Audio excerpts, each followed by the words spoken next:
6 o'clock, so I know she's coming. I'm telling you, she's not found a parking space. She's probably circling.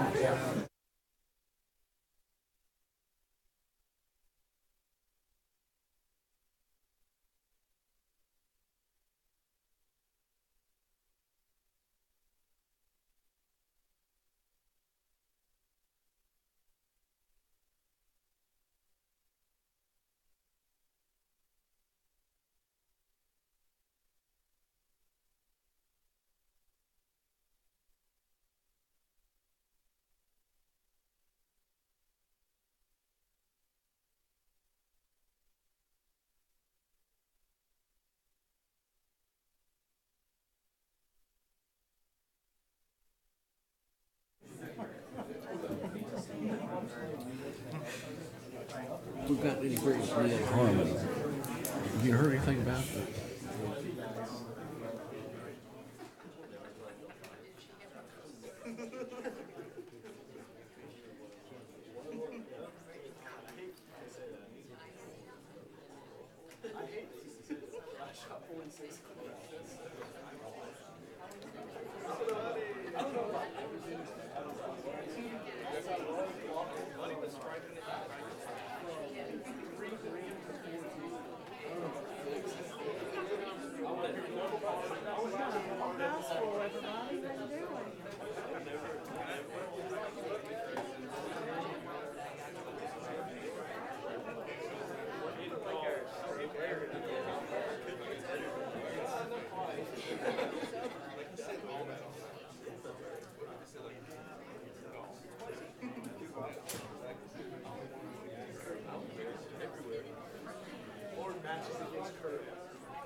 Have your attention, please.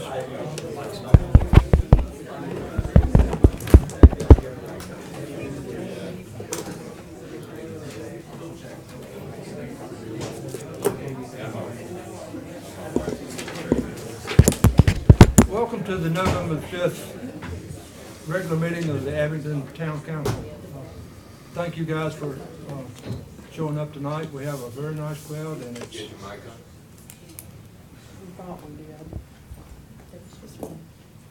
Can you hear me now?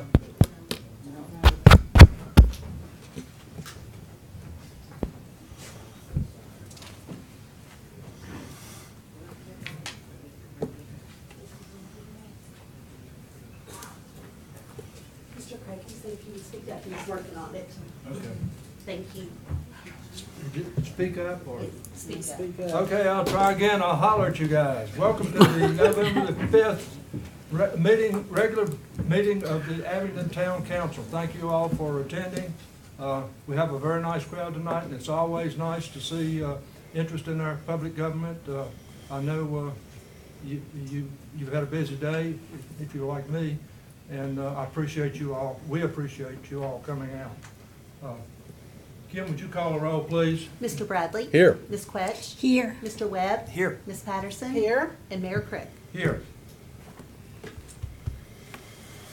Derek Webb will now lead us in the Pledge of Allegiance. Allegiance to the flag of the United States of America and to the republic for which it stands, one nation, under God, indivisible, with liberty and justice for all.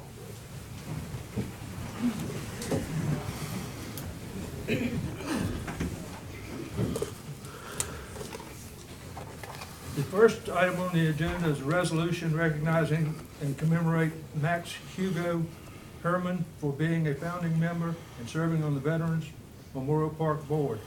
Vice Mayor Cindy Patterson will read the resolution. Thank you, Mayor Craig.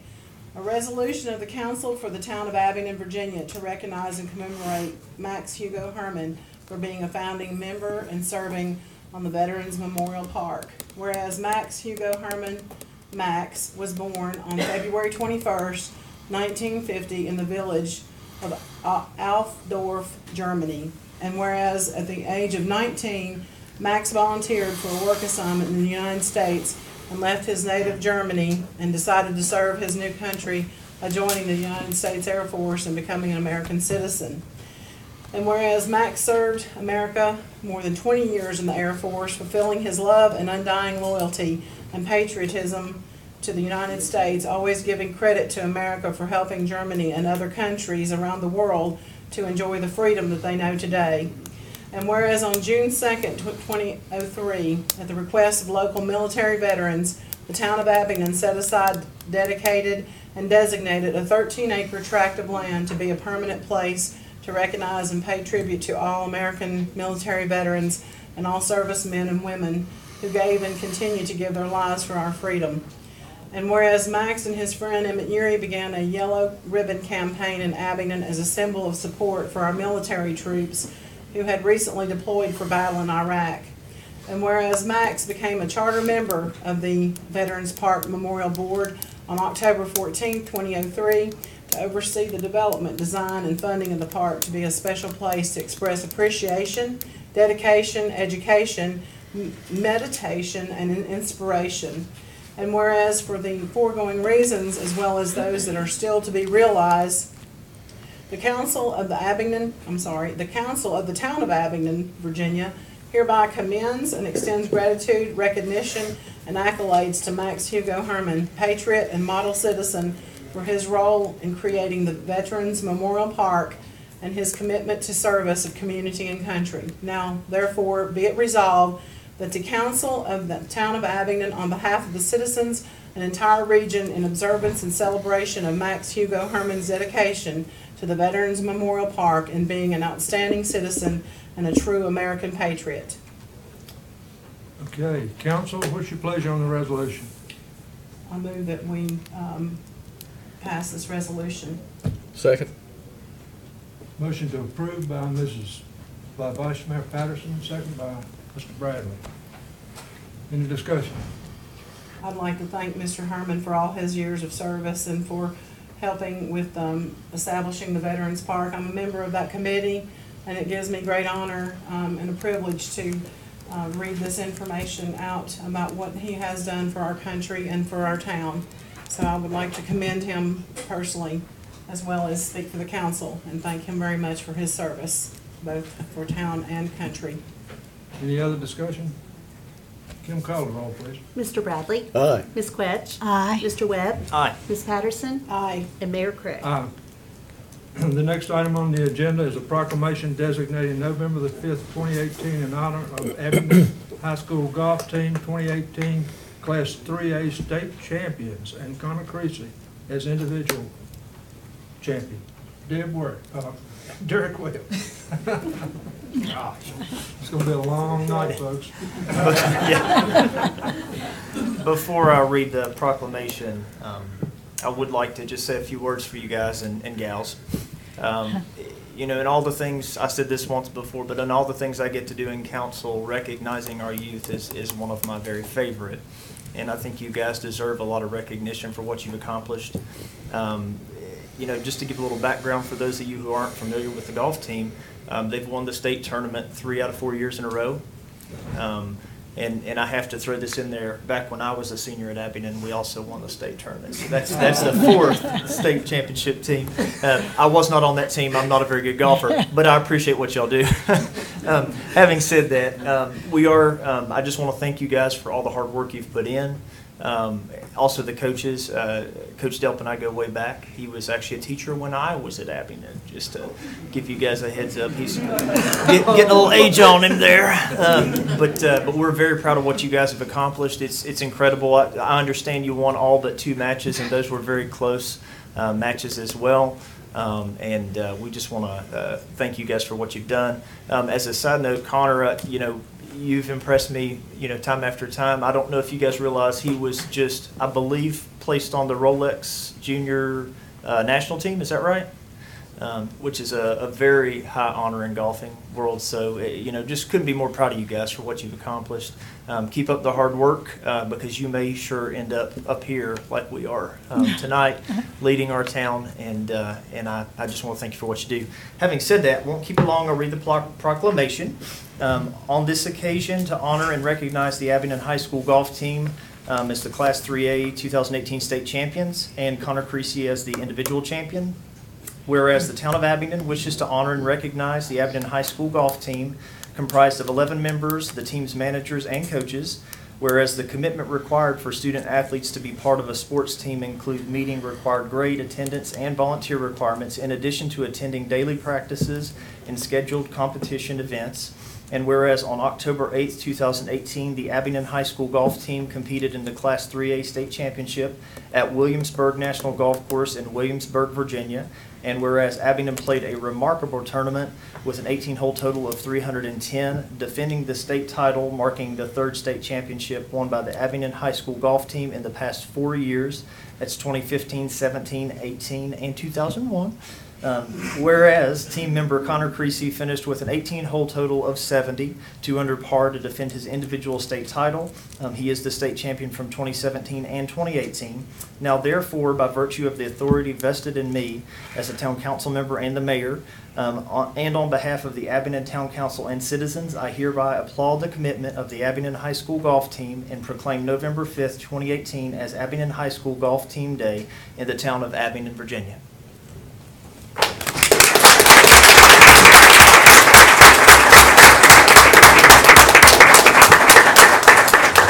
We're going to call you guys up. We have a Town of Abington pin for you and a copy of the proclamation. I understand all but one member of the golf team, I think, is present. So we'll start with Mr. Connor Creasy.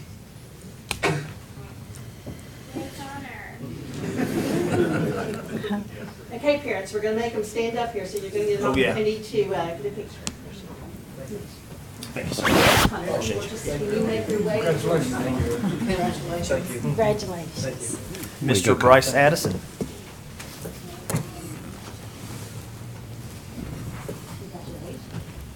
Hey. Congratulations. Congratulations.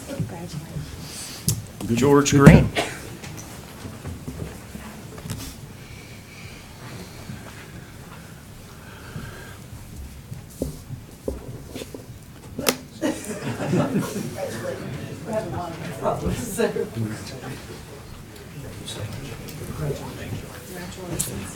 Mr. Kirk Nairn. Well done.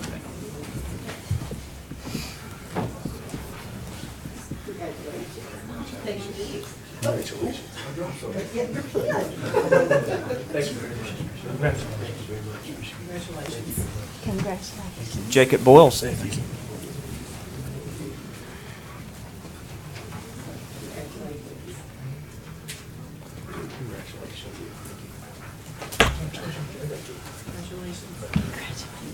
McKenna Quillen. Thank you.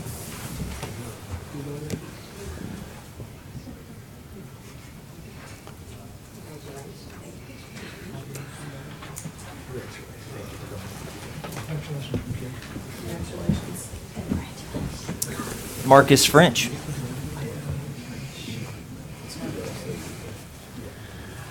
It's going to get harder for us to Yes, it is.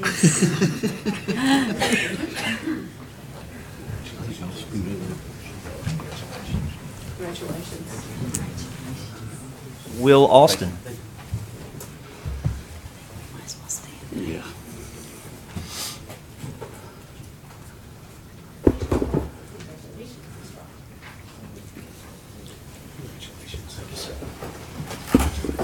Congratulations. Katie Hall.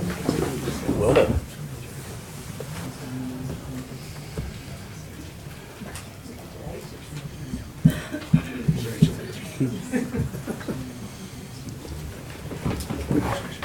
And Mr. Will Watson.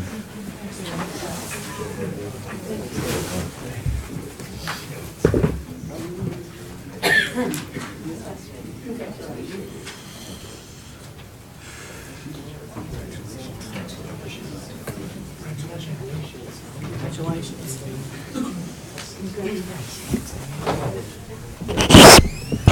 And Coach Dale.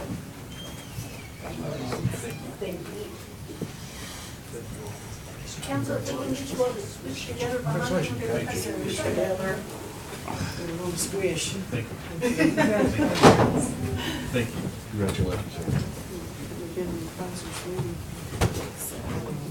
All right, I'm gonna be the official photographer for a minute. 1, 2, 3, all right.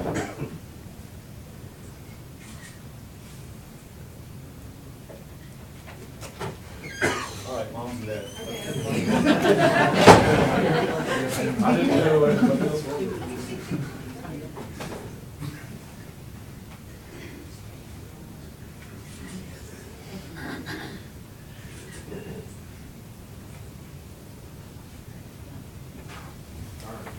Thank you guys for coming out.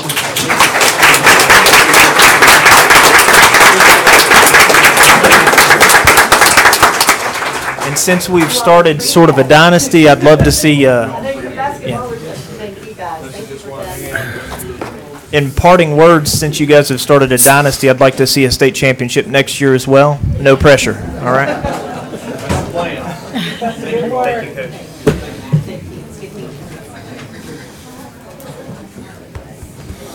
Thank you, Coach. This is yours. That's yours. This came on. Yeah, that's yours. Oh, I did have all, I put my electricity in. Bless them. Special treatment. Oh, you got something too. We all got special treatment. Yeah, like, you all have. You got white. Oh, what? Yeah. We can share that. Mine's blank, but I don't need mine. I charge mine, yeah. I don't bring that Thank you thing. for the electricity. I have, but I don't like that. That's wonderful.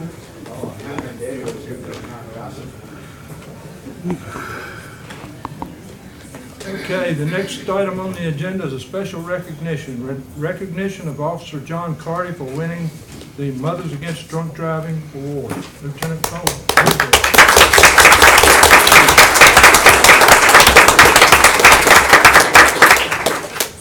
Mayor Craig, members of the council. With pleasure, I get to once again come before you and brag about one of our officers and the outstanding achievement that he has accomplished. Each year, the Virginia Mothers Against Drunk Driving organization honors those law enforcement officers with outstanding service to reduce drunk and drug driving in Virginia. As you all know, that's a priority of ours to reduce that.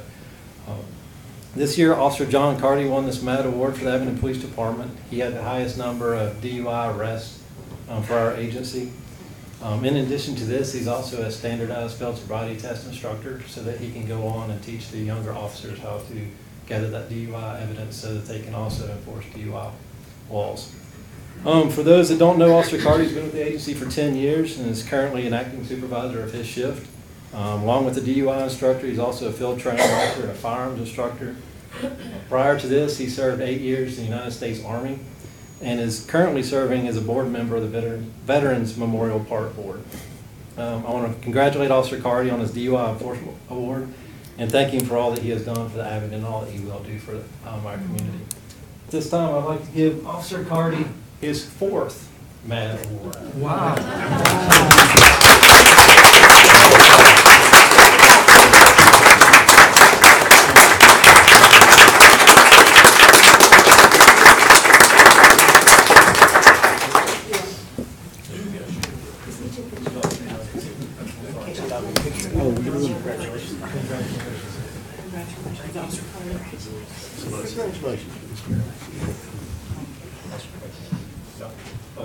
Sorry.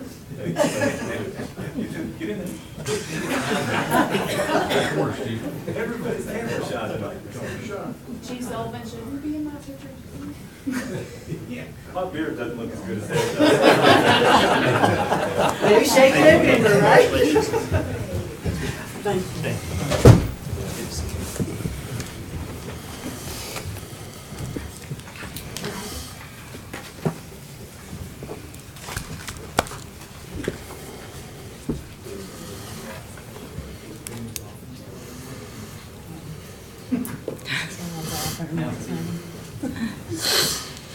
Okay, the next item on the agenda is the approval of the October 4th, 2018 minutes for the regular meeting.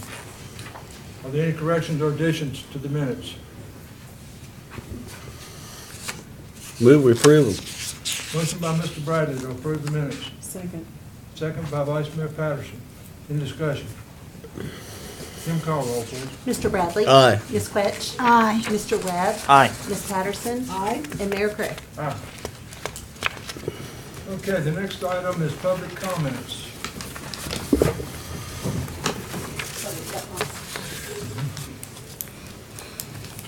At this time, we'll hear public comments from citizens registered to speak. As you come to the podium, please state your name, state your address, and identify any organization you represent. Each speaker will have 3 minutes for comments. First speaker is Jim Moore.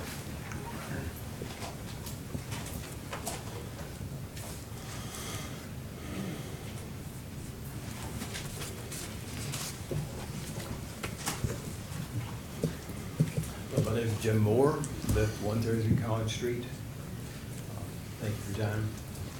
Abington's major asset is the charm and beauty of the old homes and buildings within its historic district.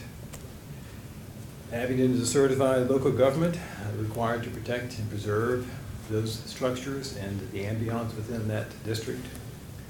However, the one-way street changes proposed for College and Church Streets with increased signage and parking would have a severe adverse effect on the integrity and character of the historic district, in essence changing an historic residential area into more of a business commercial area. This would permanently damage the ambiance, livability, and value of the historic homes affected. This in essence would be an inverse condemnation.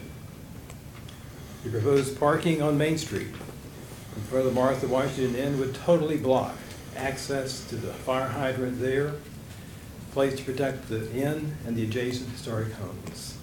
I cannot imagine placing that historic icon at risk. No parking should be allowed there to provide unencumbered access to the fire hydrant. The new traffic patterns would not improve safety, but would make it worse. There would be traffic jam-ups, backups at Cummings Street in Main, Cummings Street in Valley, would duct more traffic down the residential Valley Street, impede traffic flow between Main and Valley, increase two-way traffic on the one-lane Plum Alley where the 10-mile-per-hour speed limit is already routinely violated. It would also make it more difficult for citizens to reach Town Hall. Going east on Main Street, the intersection of Church Street is a blind downhill intersection, which with slick streets, especially in winter, would be hazardous, placing our citizens at rest. This proposal for one-way streets has been presented numerous times to past councils who have had the wisdom not to do so. I would ask you to follow their example and not change college or church streets. Thank you. Thank you. Thank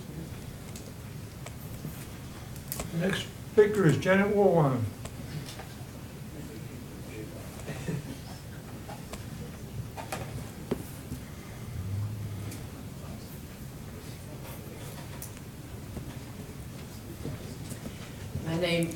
My name is Janet Woolwine. I live at 185 Crestview, and I have come to endorse this present plan. It keeps the Methodists happy. It provides bus, well, I mean, from their, you know, where they want it to. We know what you mean. This is pretty informal. Not always easy to do. The bus unloading will be much facilitated, not parking. I have personally almost run up the tailpipe of several cars that were stopped there and seen it happen with other people that were going to turn left onto Church Street. And I have the yarn shop on Pecan Street and a vacation rental on Church Street, and on Park Street. And I also am a member of the Barter Board and the Town Infrastructure Committee. So I think it's a pretty good deal, and if you pleased all those people, that's pretty good. Thank you. Thank you. The next speaker is Howard McElroy.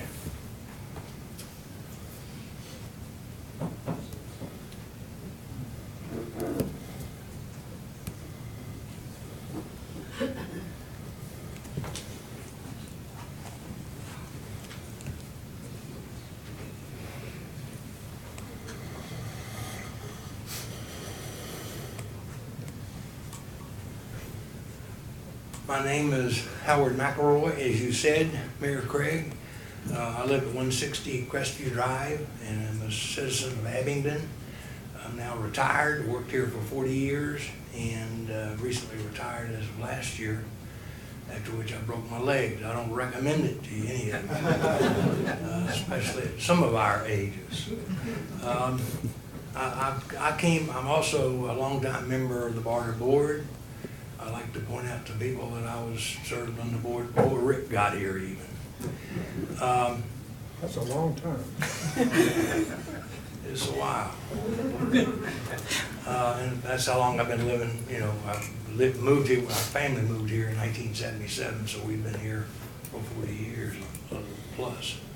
I'm here as a private individual and as a continuing board member of the Board of Trustees of the Barter Foundation to speak in favor of this proposition of closing streets.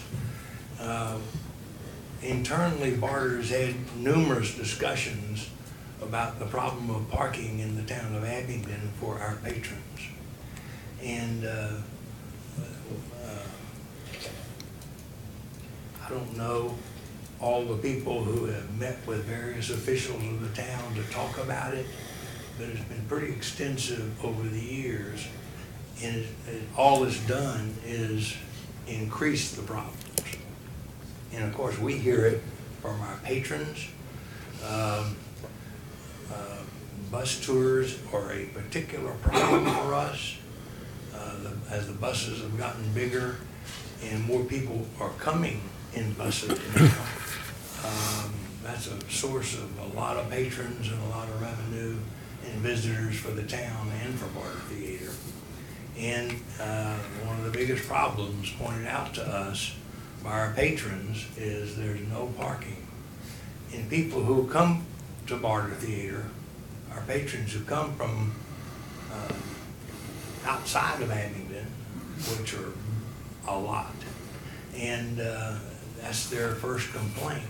In fact, it's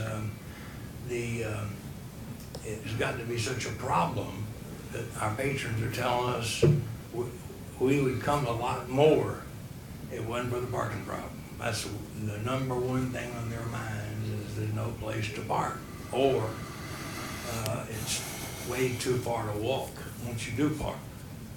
So I would ask the town to pass this proposal for the one-way streets and the bus parking. Thank you very much. Thank you, Mr. McElroy. Thank you. The next speaker is Heidi McElroy.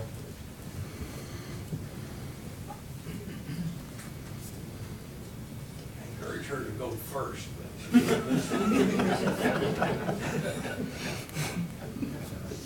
I thought you might need some of my time. I'm Heidi McElroy. I live at 160 Crestview Drive. I am here as a private citizen to voice my support of the one-way street change proposal. Thank you. Thank you. Thank you. The next speaker is Rachel Folks.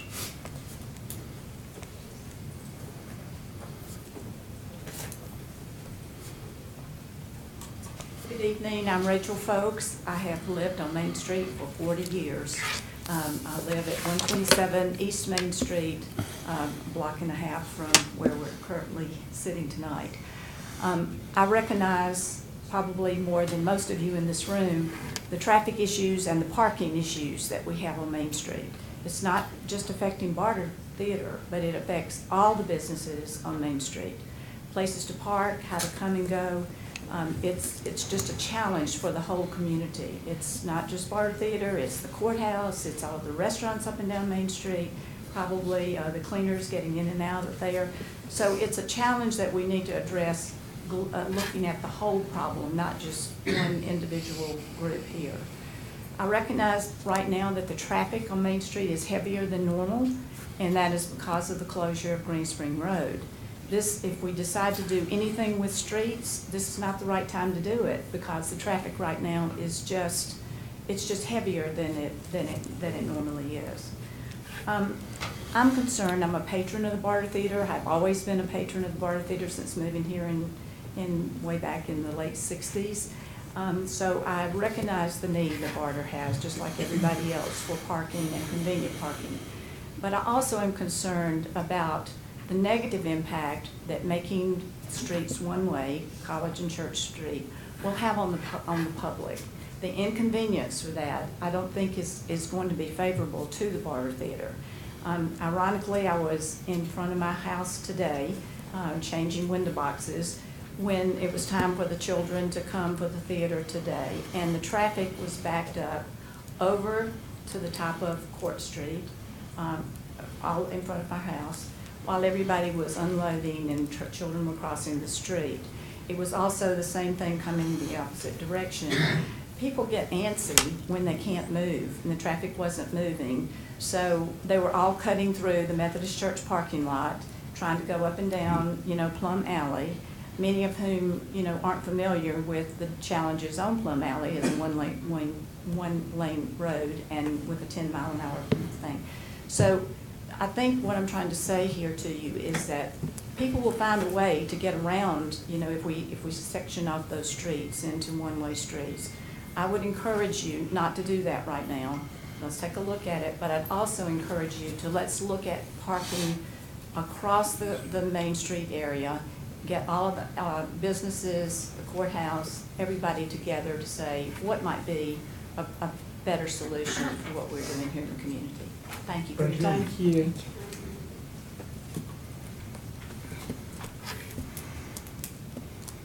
I can't read the first name of this next individual. Bivens.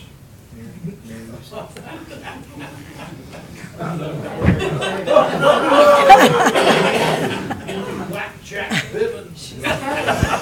I will have to learn to write before I speak. I am Mary Lucy Bivens, and I am a resident of Abington, and for me, all roads lead to Barter.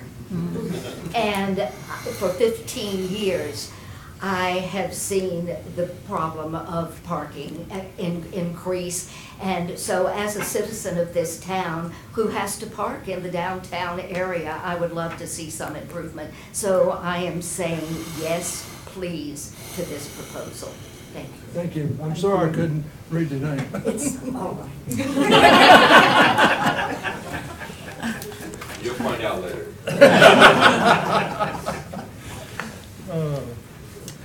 The next speaker is Kim Morgan Dean.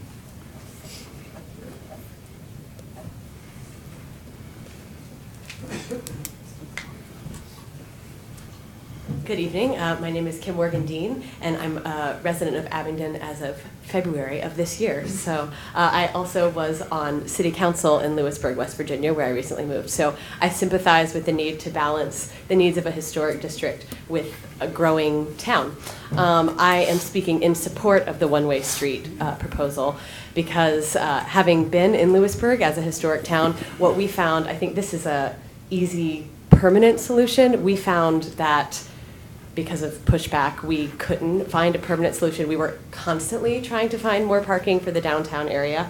I worked at a theater company there as well, and we ran into these issues constantly. And what we had to continually do for special events in the town was have the police department overhire and work OT to create one-way streets and no left turns. So it seems to me that this will save a lot of headaches in the long run to do this solution and provide them the most parking now. That will be a long-term solution, so I'd like to support the proposal.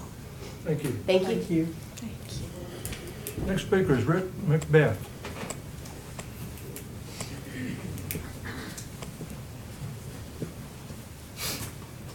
Hello. Hello. Been missing you guys for a while. So. Where you been?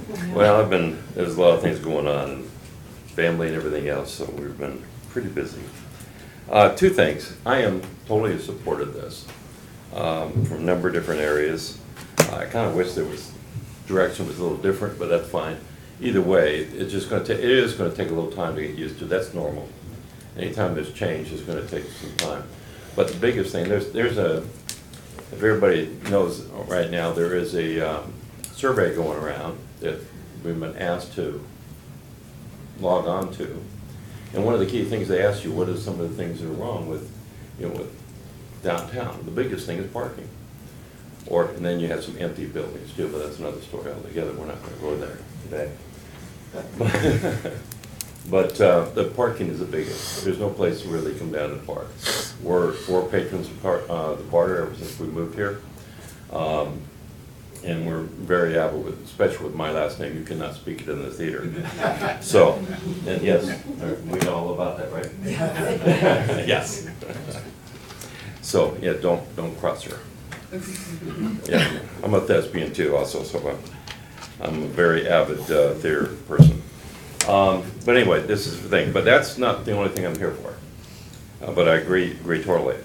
I'm going to bring this up again. I brought it up a couple different times, but according to Code of Virginia 24.2-222.1, it's called the Alternative Election of Mayor and Council at November General Elections for Cities and Towns. This is a process that the towns can actually move their election from May to November. There's a couple of reasons here. One, the town, right now, you're spending about $2,600 plus out of your own general fund to put on the election in May. Both Lake Springs, Damascus, and a few other towns have already moved theirs to November. This was at one time they were debating not to, so they all eventually have all done that. The county picks up on the tab of all your elections if they're done in November. You'll actually have better turnout for people that are in the area because it's very easy to handle town elections. It's done all the time. I've worked elections many years. But there's that procedure which you can look up. It gives you the whole step-by-step procedure how to do it. You can do it you can actually do it, there's two ways. One, the town council can actually vote on it and ask for the change, or citizens can go out there and petition and actually petition the court to have it done. I prefer it to be done by the town council because then you have, that was 3 minutes. Go ahead, Rick. That was not 3 minutes. Finish what you got. Anyway, I prefer it to be done by the town council because that's a better way to do it, and then it's all buy-in for the whole community. But right now, the biggest problem we have is people knowing where to go to vote because they go one way and for one time. Because we vote every year in November in Virginia, and so every 4 years, or 2 years, we got to go. Now, the key thing in this is you have to do it starting this month and you got to do it this year. I can't remember what this year or next year at the latest. because you cannot change it between January and May by code requirements. So you need to start the process. And now I want to put a new order to start the process. I would love you guys to do it, because if you're not going to do it, I'm sure that somebody in this town will petition the courts to do it. And I'm sure you know who that will be. But anyway, so I really strongly suggest you look at that, and it's the betterment of things in it for the town. Thank you very much. Hey, Mr. Macbeth, before you get away, Yeah. would you read off that code section again, please? Yes, it's 24.2-222.1 of the Virginia Code, the Code of Virginia. Right. And it's called the alternative election of mayor and council at the November general election in cities and towns. It's already been built in the code for years. Thank you, sir. You're welcome. Thank you. Okay, the next speaker is Erica Ramey.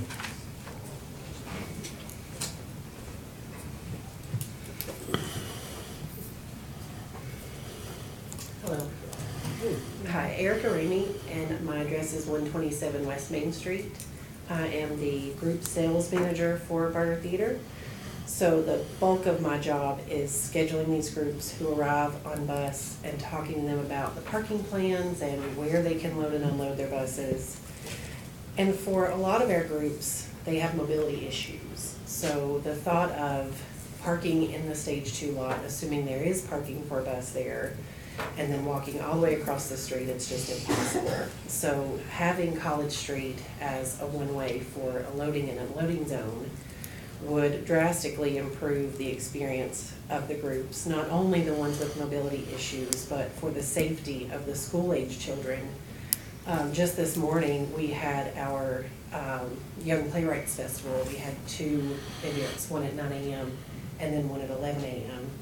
And to get those buses unloaded, get those kids into the theater safely and effectively so as to not cause any sort of congestion on Main Street, and then to get them loaded back onto the bus, and then another group of kids coming at 11. If we had the one-ways, that would be so much easier, so much safer, and I truly feel that it would be a great benefit to all citizens of Abington where the congestion on Main Street is concerned. I want to mention that if the plan goes through, there wouldn't be any bus parking on those streets, just loading and unloading zones, so it'd be very quick. No buses left running or anything like that in those areas. And again, I just feel it'd be a great help to all. Thank you. Thank you. Thank you. The next speaker is Richard Rose.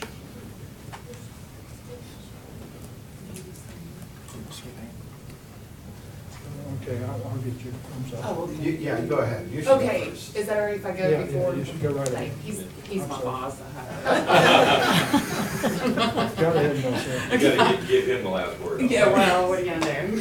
Trust me, nobody's having this That is true. Good evening, how are you all? Thank you for having us here again, and I would just like to make a point again. My name's Amber Fiorini. I'm the Director of Sales and Services with Barter Theater. We've talked a lot. We've got to know each other through this, and I very much appreciate that. But I just kind of want to give you a few statistics. Through our group sales office, so far in 2018, we booked 45,000 people. 45,000 people who have came to our town. They've eaten here. Lots of them have stayed at hotels. They've done lots of things booked through the group sales office. If you divide that into 55, let's just say that's a large motor coach. Lots of them are smaller vans, 24 passenger accessibility vans, but if you divide that into 55, that's over 800 buses. That's a lot of buses. And right now, that's an issue. As you all know, we need to do something to help them out, to help us out. Ms. Folks pointed out that the Main Street was backed up this morning, and I actually know that situation because one of my employees hit the button, and I was like, don't hit it now. And I was out there on Main Street waving traffic back and forth. because we have to watch the red light so it won't get backed up. But literally, we had a show in at 10:38 a.m. and we had to get over 400 kids out of the theater and over 400 kids back in the theater for another show to start at 11 a.m. Without having bus loading and unloading in front of the theater. That would have helped. These kids came from West Virginia, Tennessee, North Carolina, and also our own Abington High School was represented. Also, just one more thing that I want to point out to you. This Thursday, we have a sold out Singing in the Rain, so everybody that wants to drive through town, don't do it at 2 p.m. on Thursday. But of those 505 people, 324 of those are coming on motor coaches, equaling 10 motor coaches. 5 of those have accessibility needs. We have this issue right now. We have this issue on Thursday. This can't pass soon enough, so I just want to say my support of it, Barter's support of it, and thank you all again for your time.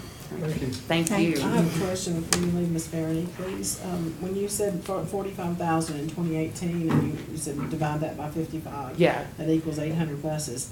Is that a true, accurate statement? It's not. I haven't counted. 45,000 people have been booked through the group sales office. That is correct. Okay. Yes. I haven't been counting buses, but I'll be happy to. We've got a Christmas season coming up, so. Let's just hope we have a lot. Yes. Thank you. Thank you. A lot of those buses are school buses that do their job and they go up and they park where they're supposed to. A lot of those are school buses. And a lot of them go up there and they're just doing fine. The buses that she's counting. Okay. Mr. Rhodes. And they don't stop. They go up to where they're supposed to go and the kids cross the street and everybody's happy. Hi. Hi. Mayor Craig. Bob, good to see you. Council members. I'm Richard Rose, Producing Artistic Director of Barter Theater. I'm also a citizen of Abington, live at, where do I live? 262 Bradley Street Southwest. And then I could use the theater 127 West Main Street, or our offices at 160 Cummings Street. So we are obviously in favor of this because we think it's a good plan and a long needed plan for Abington. I don't think anybody in this room would complain about the fact that a one-way street on Church Street solves a very difficult problem for traffic maneuvering if there are people parked going to the Methodist church and you're trying to get with two cars coming through in opposite directions. And Church Street runs into similar problems at times. And College Street. So I think there are 3 things to say about this. One is it will increase tourism. The bus drivers absolutely control who can come and who cannot come to the theater. And because of the fact that we have had very poor parking and very poor loading and unloading, we've had bus drivers in the past that have kept their groups from coming ever in the future again. And we hope to solve that problem. So, and in that way increase our traffic to Barter Theater and to Abington. We see it as a safety issue. Nobody should really make a left turn off of Partington Place onto Main Street. The increased traffic now makes that even worse and less safe than ever. That is one of the hardest things, and when you've got people coming out of Barter at the end of the people are crossing the street and people are trying to make a left turn from Partington Place onto Main Street, you have something close to a safety disaster. So I think from both of those prospects alone, this is a much, much better proposal for the safety of traffic and the safety of pedestrians in Abington. As we said today, if the kids from the school bus could literally have walked down the street and gotten back on their buses, it would have prevented a whole traffic jam that happened in Abington. Would be a lot safer to the kids. With the parking spaces added to this, both in terms of the handicap spaces and in terms of the additional parking, is a breath of fresh air for us as we can use every parking space possible. We believe this will have a very positive economic impact on Abington. My belief and my hope is that Abington will continue to grow, and as it continues to grow, so we need to solve these problems more and more. And this is a step in the right direction. From all of that, we would have had a lot more Barter employees here this evening to talk, but we have the Barter Youth Academy, the Barter Playwrights Festival going on at Barter Stage 2 right now. thank you for taking a look at this. Thank you for proposing this. We hope that this goes forward, and we appreciate all of the good work that you all are doing on behalf of Abington. So thank you very much. Thank you. Next speaker is Jeff Johnson.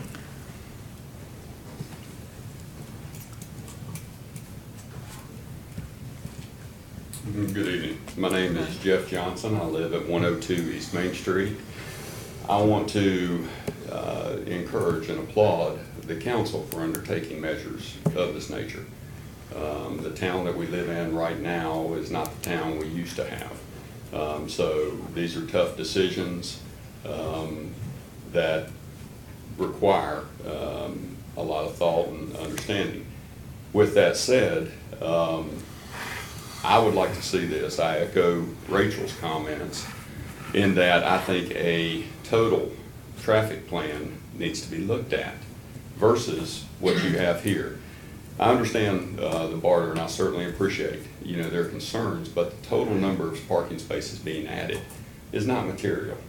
The bus unloading and loading, I certainly see the need for, but all you're doing with this currently is moving congestion from one point to another point. Mr. Rose echoed Church Street. Yeah, making it one way. However, whenever you come down to Park Place at the intersection of Church on the backside, my guess is you're going to have a number of individuals from Barter then turn down Church to get back to Main. All right, if you all are familiar with that section of Church Street, in essence, it's a one-lane road right now. Okay, so from a safety standpoint, I don't really see how making that turn, going back to Main, backing traffic up, is going to enhance safety in any way. I think a total plan needs to be looked at, whether that is, just like again, Mr. Rose stated, if you came out of Partington onto Main and you had a right turn out only, versus trying to take a left across the median, at Barter or anything of that nature. Those are measures that could be enacted to effectuate more efficient traffic patterns in the town. And I think a total study needs to be undertaken. Again, I applaud this measure, and it's got a lot of merit. But I think it is one piece of what should be a total plan. Whether or not you go down Park onto Pecan, where's that traffic going? That's going to take a left on Pecan, go to the light. You've still got all the congestion. So does that need to be right turn out on Pecan? Once Green Spring is finished. I don't know. But these are questions that need to be answered after a study is done. Again, I understand and appreciate Barter's concern. They're a driving economic force, but there are also other considerations that need to be taken into mind here. So I appreciate your all's time, and again, I applaud you all for undertaking this. Thank you, Mr. John. Thank you. Next speaker is Donna Bailey.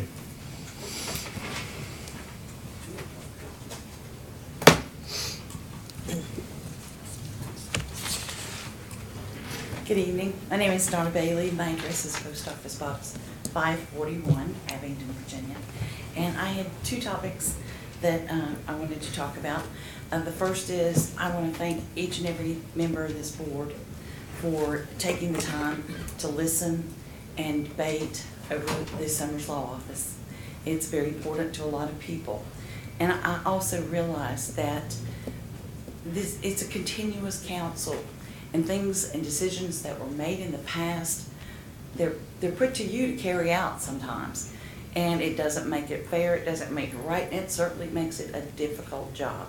If you just dealt with the here and now, you'd have a full-time job, but that makes it even more difficult being handed situations and visions that other people had that were perfect in their mind. So I appreciate that and your consideration and dialogue and debate with the people. I think that keeps everybody happy when we can have a dialogue. And you can walk away and say we compromised, or at least you compromised and you work through it and you shake hands at the end of the day. So I appreciate that. And the next topic is really important. Anybody who knows me knows that I really have a heart for seniors. And our seniors made this town, I think, what it is today. We've got many assets, many wonderful things. But the most beautiful thing we have, and the people we need to pay homage to, are our senior citizens. Everything we have, I think, in this town, they built, because this is not a transient place. It's a population that's fairly stable. And, you know, people say, well, I've had people joke and say, why did you go to the Methodist church downtown? It's a bunch of old people. I go, well, that's like grandparents with a lot of wisdom. You should talk with them and listen to them. And my point that I'm getting to is that it is hard to change things when it comes to traffic. It's hard on most people. It took us 10 years to get used to new interstate numbers. People are like, oh, I'm just totally confused. I got off the wrong interstate exit. But I don't want to set up our seniors to do what you do on automatic pilot every day. Have you ever noticed that you're driving along and you forgot that you passed something and then you're heading one direction? You don't stop and think, oh, they changed this. And how do we get the word out to everybody? A lot of seniors aren't on the internet and they don't get the newspaper. So, you know, I think that we don't want to turn the world upside down for our residents. And the majority of our residents are seniors. And I think we owe them respect. The last thing they ever want to do is get in an accident and have to give up their driver's license. I saw it with my father. So, you know, I think if you do Partington Place one way, let the buses go in. They can line up in a queue and then have the barter call the bus driver and say, you're next up for unloading. We're finishing this bus up. Let them pull up, unload, you know, in an orderly fashion and park. And I agree with what's been said. We need an overall study, but I beg you not to turn the world upside down for our seniors who are driving and for other people. I love seniors, love them more every year, the closer I get. Thank you. Thank you. Okay, that concludes our public comments. The next item on the agenda is a public hearing on consideration of College Church Street one-way improvements. Matt Bowler.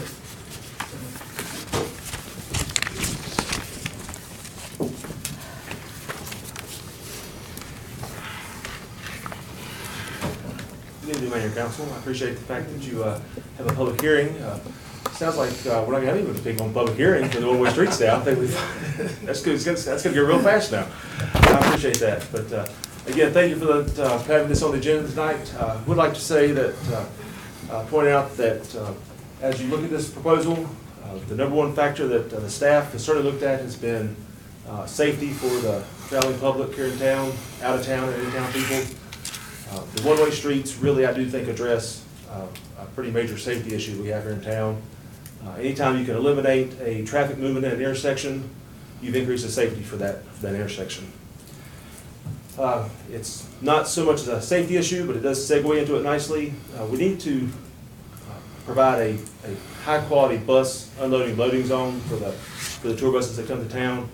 It's really not practical for them to continue to load and unload on College Street. That's not a safe area for buses to load and unload.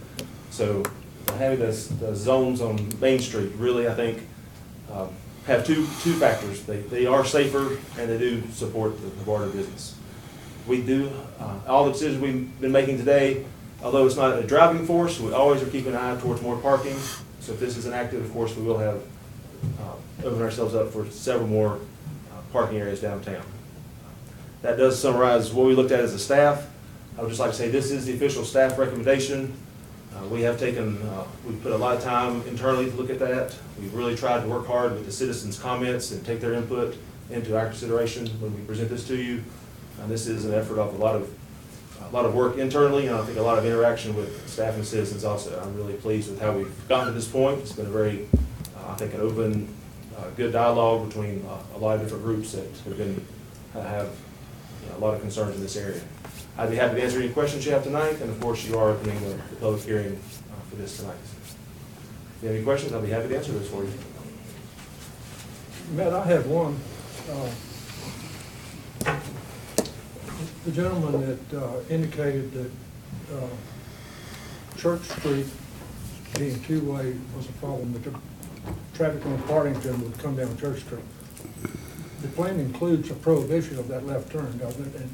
And all of the traffic that leaves the BARDA will use Park Street and go all the way down to Pecan. Is that correct? Yes, Mayor, that is correct. There would be this proposal does have a no left turn from Partington to the South Church Street.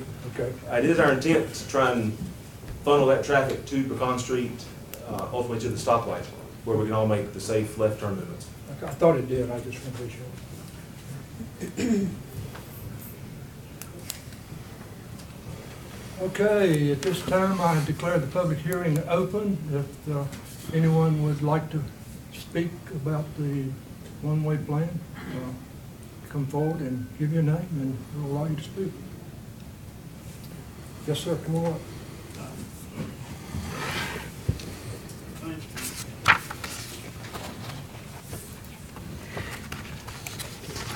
I live here on Valley Street.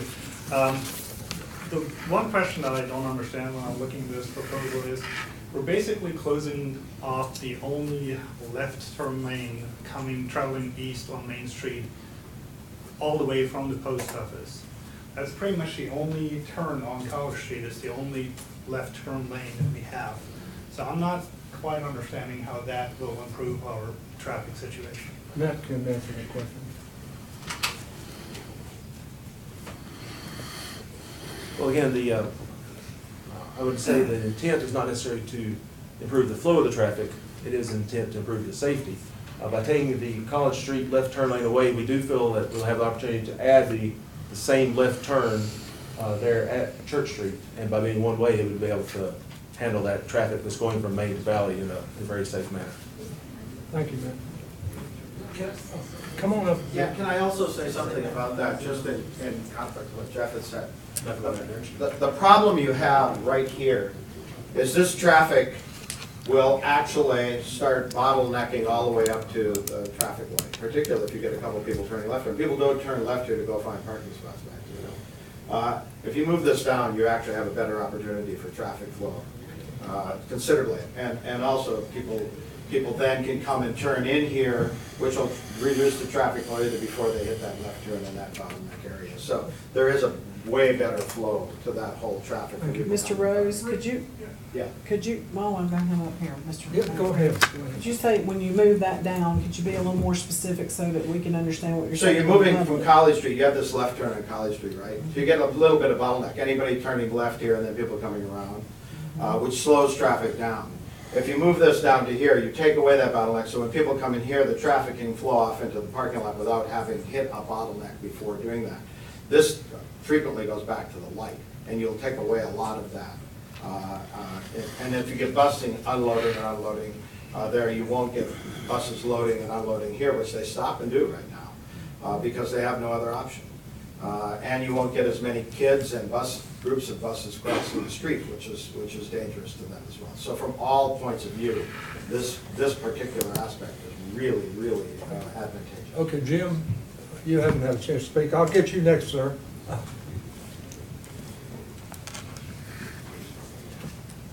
If you're using your map, I'll live right here. This is never backed up to the light. You never see where there's a couple of cars here. That is not true. You're pushing this left-hand turn down to Church Street.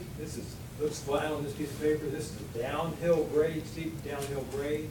That's a blind intersection. This is a narrow one-way street as it is right now. This is much more dangerous than this. This never backs up more than 2 cars. Although I've seen it all the past 10, 11 years. Never happens. Not true. This is much more dangerous. I would not do either of these one-way streets. It's a bottleneck. As you said, this is the only left-hand turn from the post office. You're putting it down a much more narrow street with wide entrance. Hazardous. If you try this, nobody has tried to do this. Whoever designed this has never tried to make a left-hand turn in the wintertime. There's still an ice on the street. You'd have to put an ambulance and a record here 24/7.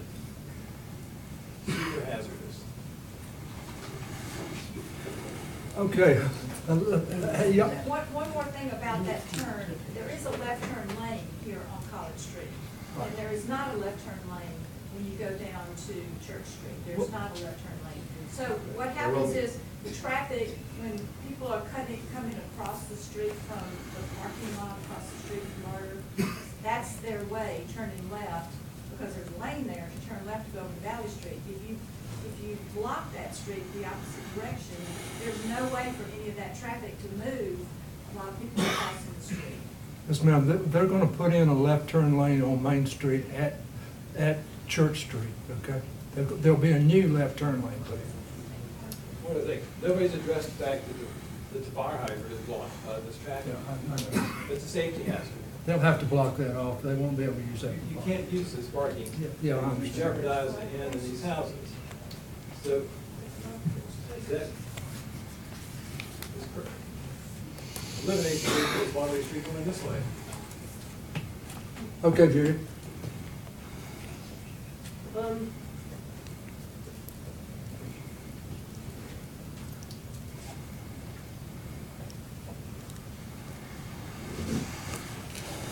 Meeting more on College Street, and I'd just like to say that I'm speaking for myself and Rick Boucher, and we live on these streets. I don't know what you can do for the barter buses and everything, but you have, unless you come and live on these streets in these historic homes and have these buses rumbling, spitting out pollution, rumbling the foundations of your home, that you've preferred to buy a historic home in town. And I think this really needs to be addressed. I think you hope to take Rachel's, Mr. Johnson's, please think about this. You know, it's interesting that we're supposed to understand and pass this when it's got a fire hydrant with 5 places put in front of it. This has not been really thought out. 5 places that they want has the main fire hydrant for the town of Abington and the historic homes and the Martha Washington Inn. Thank you. Thank you. Yes, Joe?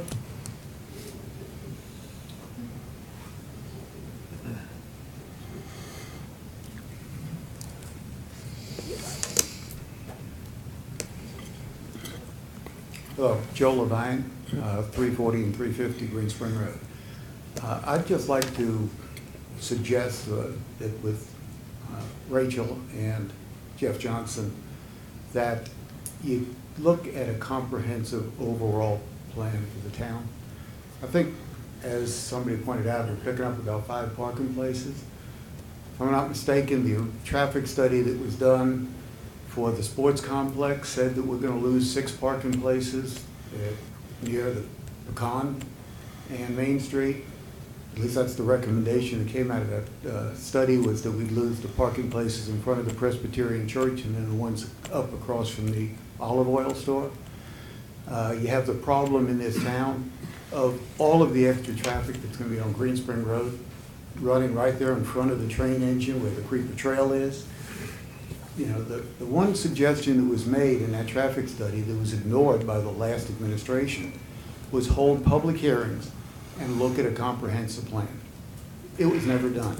Here we are tonight with a decision on our hands that looks like a Band-Aid.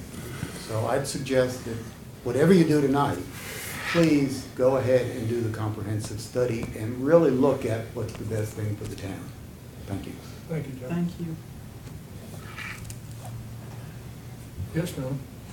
Can I just say that there's been nothing mentioned about the Plum Alley intersections. There's no signage up there. And those people, that's where they park around the back of the houses. So they're coming to, what, 1, 2, 3, 4 different directions. That's 4 more mishaps waiting to happen when people come out. They gotta go left to right from either direction. So it's a multiplier effect, I think, for the traffic patterns. It just makes it worse. Okay, Nan? Yeah, come on up.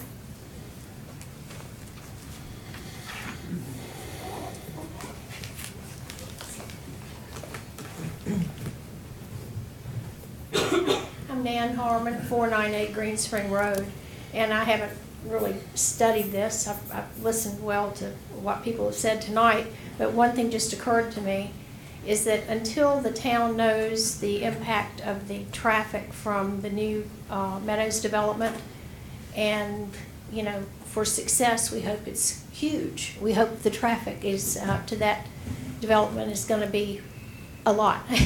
So until we know that, you know, that I think that's going to greatly impact the traffic on Pecan for sure, and Pecan and Main intersection. So you might want to, you know, consider that or look at that, the effect of that. Thank you. Thank you. Okay, come on up, Pam.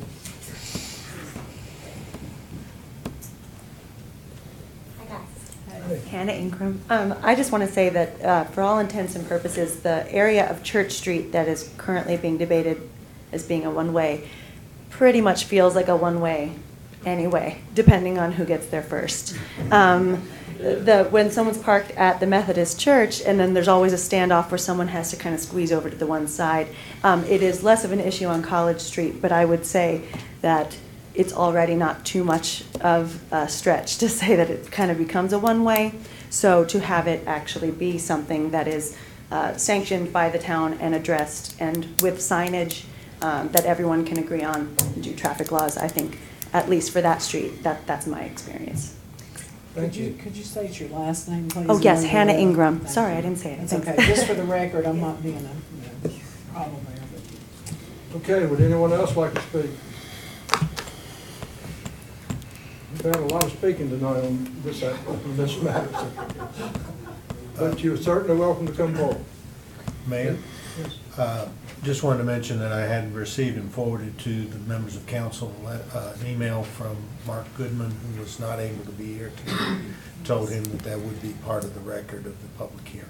Okay, thank you. Would you like us to read that letter, Mr. Biddle? If you want it. Do you happen to have a copy of the letter, Mr. Beasley?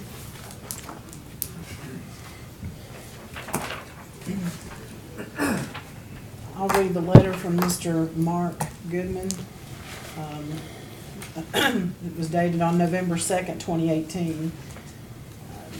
Goodman Jewelers, 108 East Main Street, Abington, Virginia, 24210. Mr. Biddle, I have operated a jewelry store in the town of Abington for almost exactly 30 years. I purchased a property on Main Street in 2015 and made the move in 2016, turning a residence into a jewelry store with a nice custom shop. Overall, I've been happy with the move. However, parking is more of a problem than I realized when I decided to make the move. I've seen the proposal to make Church and College Streets one way and to move several parking spaces.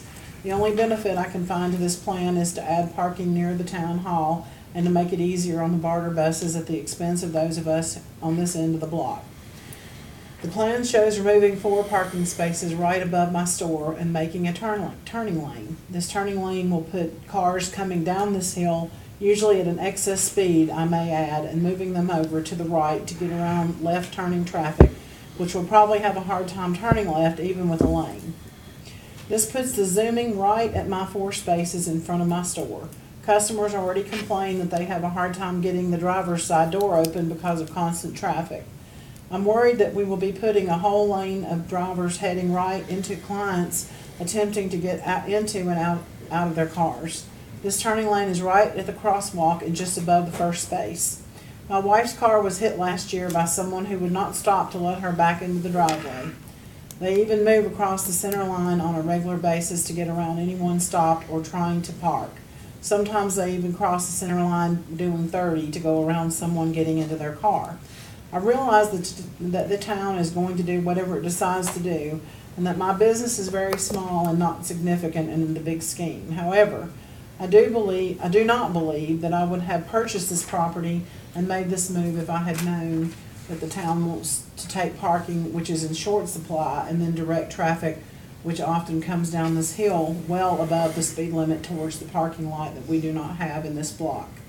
I am planning on being out of town on Monday for business, therefore I won't be able to attend the meeting on Monday night. I'm hoping that my concerns and those concerns of the Methodist Church, as well as at least 1 or 2 other residents I have spoken are considered in this matter.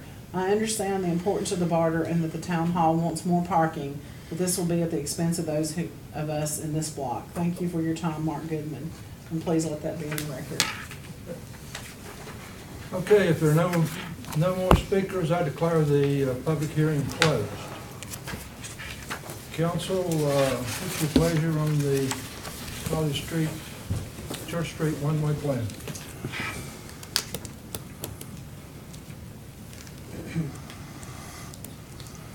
Mayor Craig, I'd like to make a motion to, I've heard, well, you want discussion after. The motion is, I'd like to do a more larger scale plan.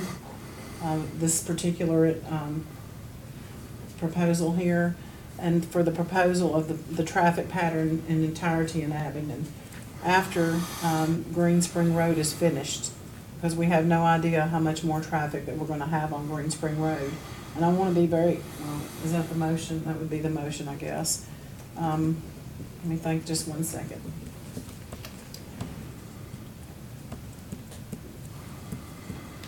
I think that's my conclusion of my proposal. Okay, that's a motion, right? Yes.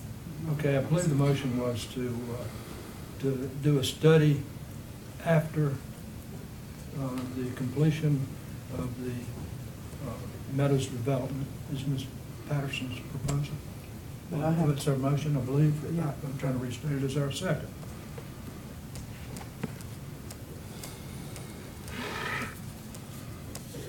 I have another proposal, or motion. Okay, that motion dies for lack of a second. Okay. Every one of them might die, but I'm gonna give the proposal. Go ahead. I just want to let you all know one thing, okay? And I wanna discuss this. There's actually several items on here. I'm not opposed to progress in Abington. I'm not opposed to everything on this map. And I want to thank everybody that was involved in this proposal and all the hard work that went into it, the staff's put in it, and I know that council, I myself have spent numerous hours going over this and over it and going through the pattern and spending a lot of time looking at this.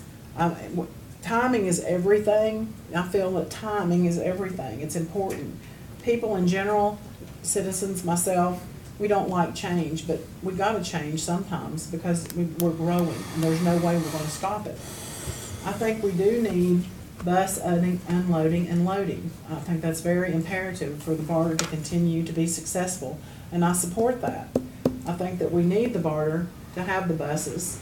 I just don't think that we need this entire plan right now, okay? Don't get me wrong, I think that we're gonna have to do something, and we need to do it as soon as we can. But I think the timing is everything. I think we do need a total plan. Spring is when Green Spring Road is proposed to be done, and so maybe we could take a look at it then.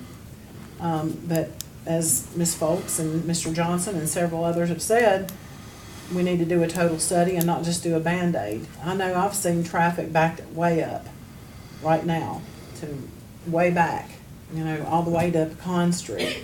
So my fear is when you're going Partington and you're making that one way, which I think should be one way, because it's already dangerous anyway as a two-way, and I can't turn left. I've tried during my my gopher run that I was doing that day to try to get through all this maze.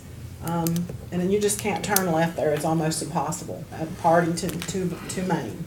So, but when you go down Partington to Park Street and then you make a left to Pecan and you've got Green Spring Road backed up and you've got backed up traffic on Main Street, it bothers me that we're going to have too much traffic backed up on Main. It's going to be beyond Pecan going the opposite direction.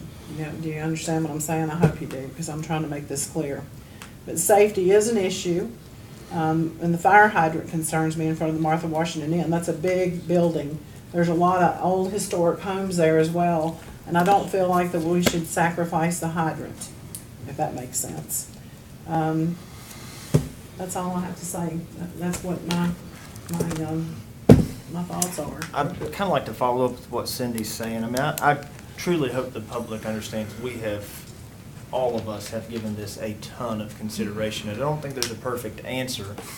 However, just from hearing all of what's been said, I'm going to go ahead and make a motion to move forward with the plan as designed. You know, I want to throw in there, I have been told we have about 80 to 90% approval rating. And it's never going to be perfect. I'm sure we're going to make mistakes, but I'd like to go ahead with the plan as designed. And I'd also like to give the town the authority to move some of those markings if we have to forego some of those parking places for the hydrant and so on and so forth. But I do think we need to make some progress, and I guess that's my motion. And I'd like to second that. Let's have a second if we're going to do that, and then have a discussion. So, Dirk, research your motion. You talked a lot. So. Yeah, I know. I sort of, because it's very important, and I just want y'all to understand that we have given this a ton of consideration. But I would like to make a motion to move forward with the plan. I think this is the third or fourth revision, and they've put a lot of effort into that. So move forward with the plan as instructed, and give the town employees the authority to move some of those markings, the road markings, if we need to, as in parking places for the fire hydrant safety issues, so on and so forth. Okay, the motion is by Mr. Webb to move forward with the plan and give the staff authority to move the markings as they see fit. Mr. Mayor, is a substitute motion in order at this point? Sure.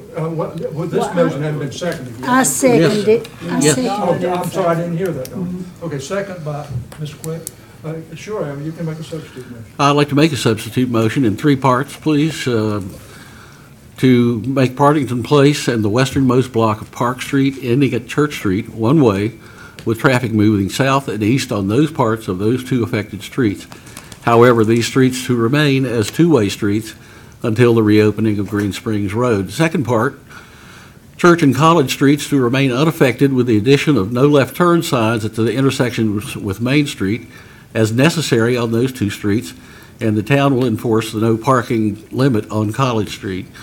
Third, that parking spaces in front of Town Hall may be designated as bus unloading only zones, loading and unloading, I should say, zones by arrangement during business hours and after 6 o'clock p.m. All other bus parking is to be confined to the Barter Theater parking lot, municipal parking lot, and the Tourism Bureau parking lot. The town will remove the currently marked bus parking space on Main Street near its intersection with Partington Place. Could you please repeat the first step? Yes, I can. Hold on now. Do you have that written down? Yes, I do. Okay. How'd you know? I was just praying that you did. I don't know how we're going to do it otherwise. Now, just the first part I missed a little bit there. The first part, Yes. the first part, just to summarize, without going through the whole thing, is to make Partington Place and the westernmost block of Park Street, ending at Church Street, one-way traffic, with traffic moving south and east on those 2 affected streets. Gotcha. Okay. But that wouldn't take place until after the reopening of Green Springs Road. Okay. I will second that. That's kind of what I was trying to say. We've got a written motion and a second. That is a substitute motion. Is there any discussion on the substitute motion? We'll vote on that first. Okay, no discussion on the substitute motion. I think I've discussed enough. Okay. All right, Kim, call the roll on the substitute motion. Mr. Bradley? Aye. Ms. Quetch? I respectfully vote no. Mr. Webb? Nay. Ms. Patterson? Yay. Mayor Craig? Nay. Okay, the substitute motion failed. We'll now discuss the main motion. Is there any discussion?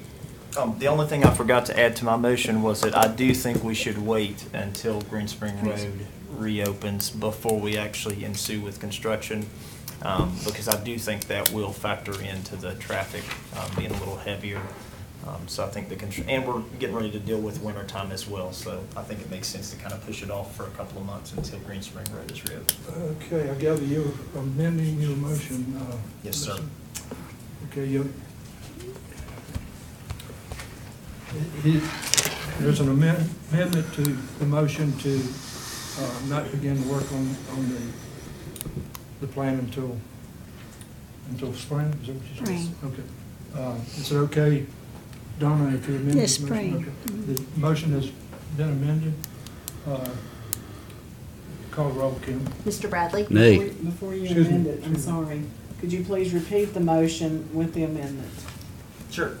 So my original motion is to pursue the newly redesigned, finalized plan for manipulation of the roads into one-way streets and making the parking for barter.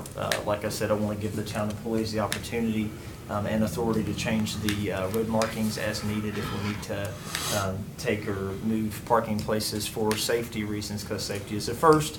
And I would like to add to that we don't start the construction until the spring, once Green Spring Road is completed and reopened. Okay.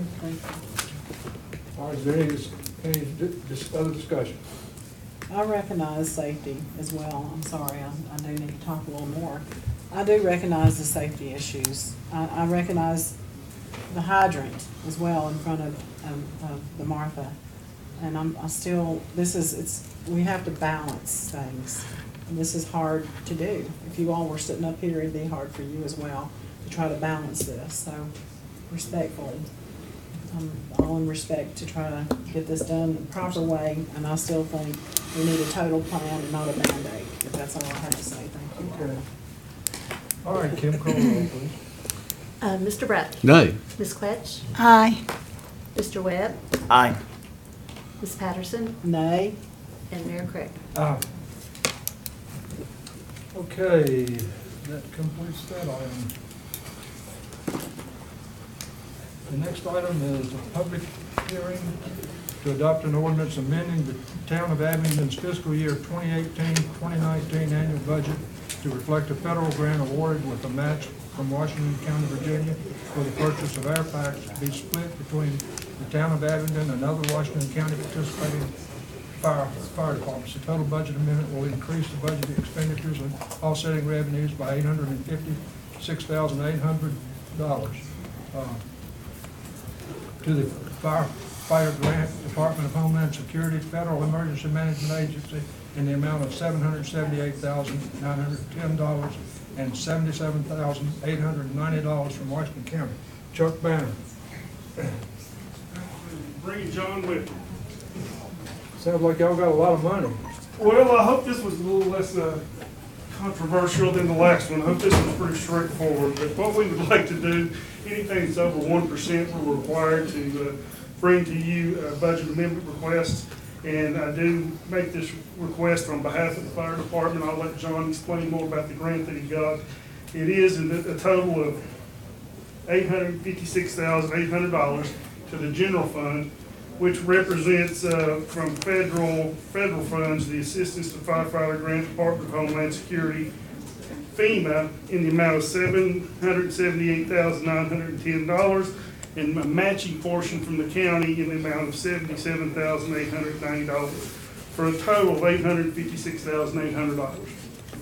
I'll let John's done all the work on this. He has done, I think he's applied for it on numerous occasions. I'll let him explain the process he's went through, but it is something that, it's going to definitely cause a single audit under federal guidelines, because it's over $750,000. So I'll have auditors sitting in my office is a little longer, but it's not. There's more worthwhile calls than what John said. John? Mr. Mayor, members of council, this is the fourth time we've tried for this grant. It was tried once by just the Abington Fire Department. Twice we went through the entire county, all county fire departments, to try to get the grant. This fourth time, we give the option to all the county departments, and Abington Fire Department and 4 additional fire departments participated this time.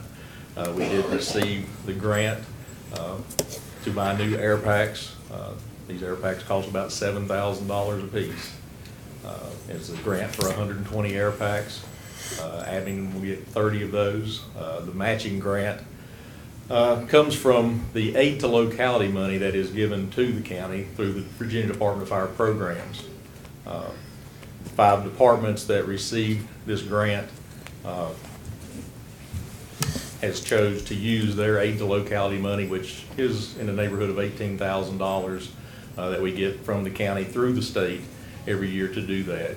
It's no funds that were set aside by the county to give us this money. It was funds that we get every year through the aid to locality money that we use of our money to match this grant.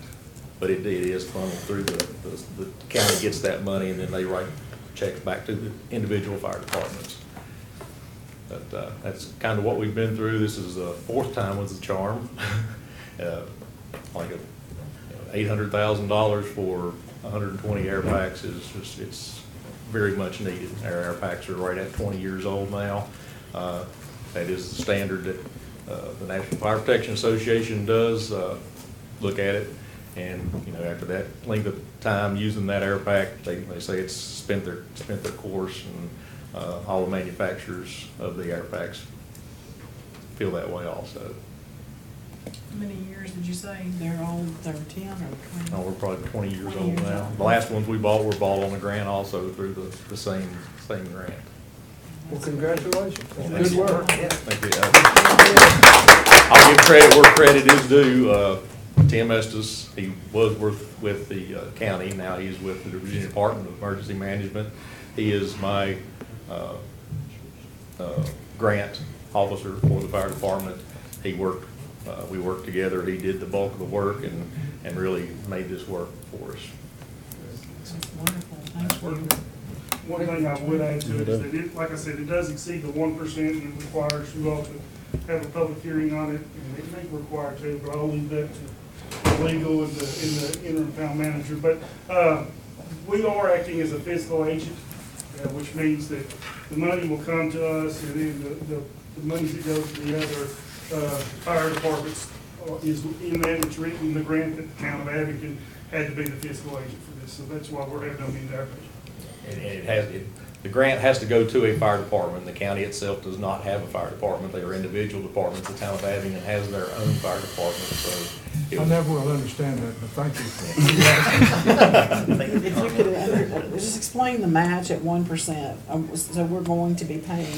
No, we're required not. to have these hearings, and anything that's we do That to you the budget, get. it's over 1%. And this is definitely over 1%, because 1% of our budget would be like $220-some thousand or whatever. So, like I said, it's federal money. It's over $750,000. It will require a single audit, which I'll have to build into the budget, but it is well worth it. That's terrific. Good job. Excellent. Thank you. Thank you. Okay, I declare the public hearing on this matter open. Does anyone would like to speak? Come step up here and give us your name and address.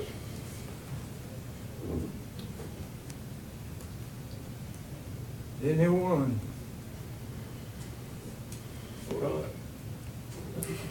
Okay, no one. I declare the public hearing closed. Kim, you don't know if we need one or two readings of this? We can dispense with the second I think reading? you should be able to dispense. It's just one.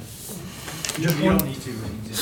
Oh, just one public hearing. Okay, council, what's your pleasure? I'd like to move, Mayor Craig, that we approve this change by, if you want to word for word, Mr. Banner or Mr.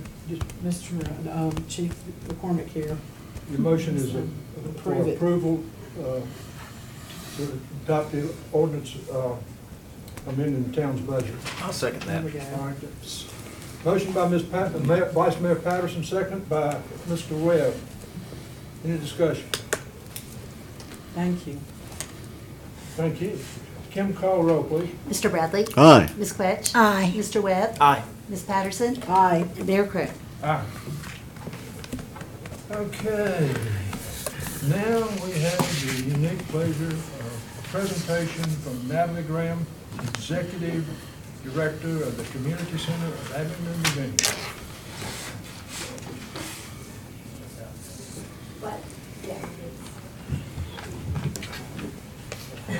Mayor Craig at the Abington Town Thank you, I Council. understand that. I'm Natalie Graham, I'm the director of the Community Center, which until March of 2016 was in fact the senior center of Abington. I thought I'd recap some of the background. I have with me Ernest Daniels, who is the deputy, and Cindy Mullins, who is the events coordinator. Ernest suggested that I tell you all we were Larry, Curly, and Moe, but I think I'll pass on that one. I'm not sure which one he means to be the Moe. The recap that I want to give to the new council members is the history of the organization. Excuse me. The Senior Center was created in September of 1972. At that time, it was located in a house on East Main Street. In July of '96, it moved to 302 Front Street, still a house.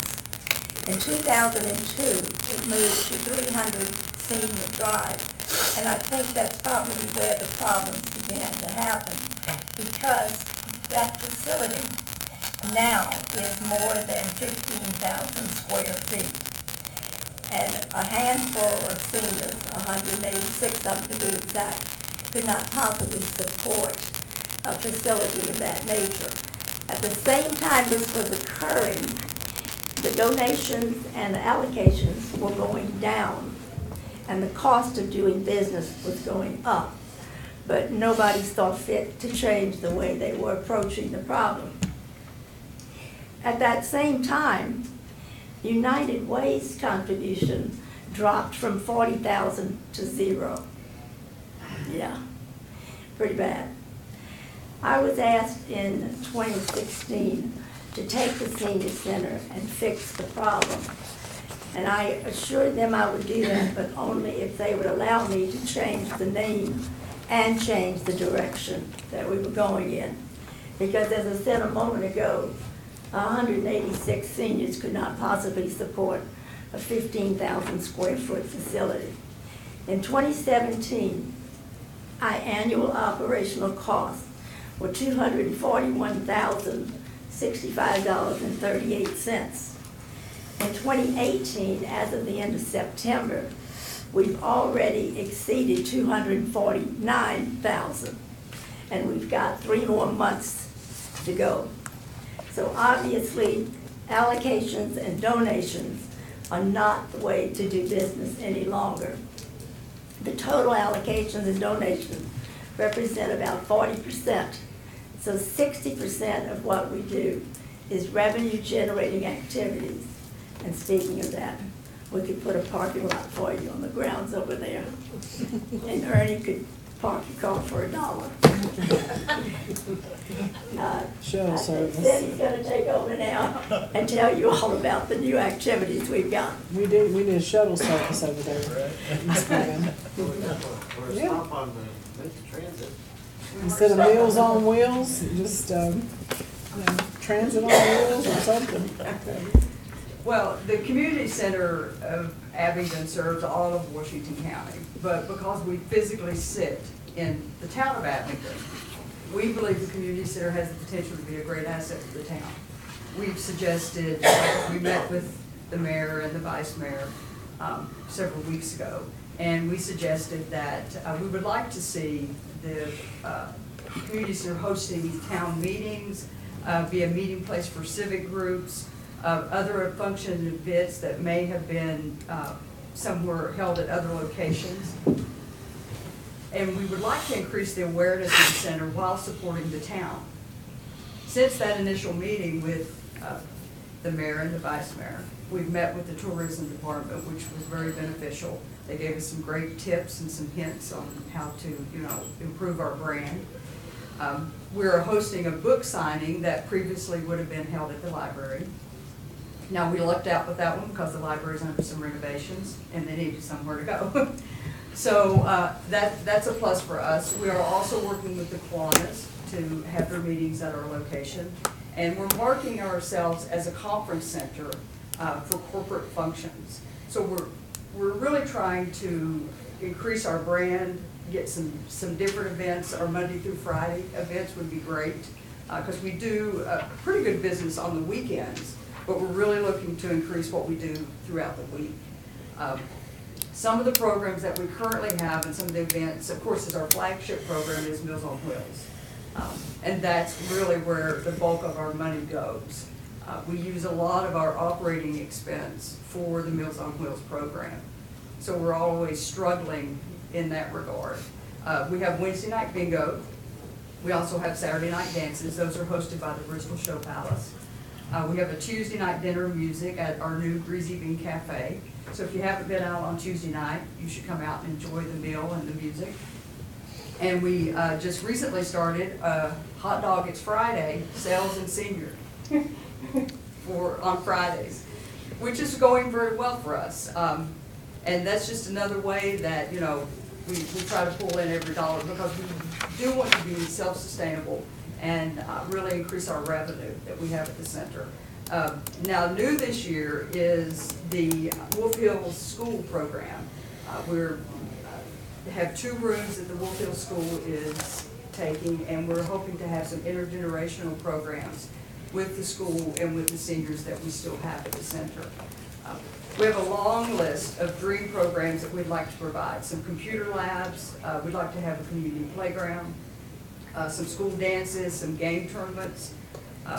And the center's really prepared to support the town and hopefully be a valued resource for the town. In your packet of information that you have, there's a lot more in there. I've really just given you an overview of it. But there, if you look at it, there's a couple new initiatives that we'd like to explore. We'd like to do quarterly dinner meetings with not only the town council, but also the board of supervisors for Washington County. I think that would just further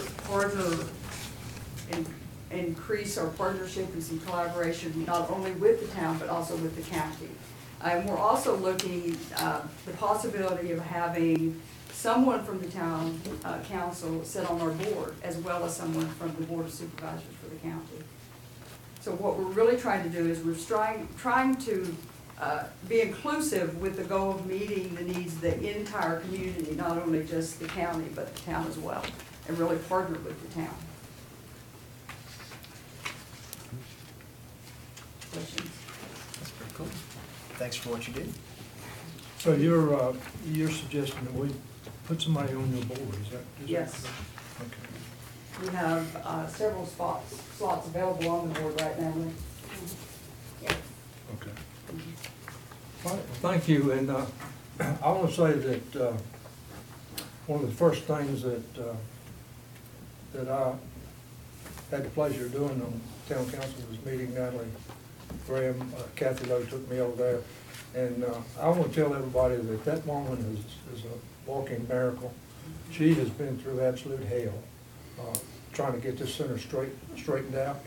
And I can tell you she's done a fine job, and it's a pleasure to have you all there. She's a joy to work with. I too am very proud of what you all done for the community center. I just don't know how you did it, but thank you. Thank you, thank you. And the Okay. Meals on Wheels, I'm so proud of you all on that as well.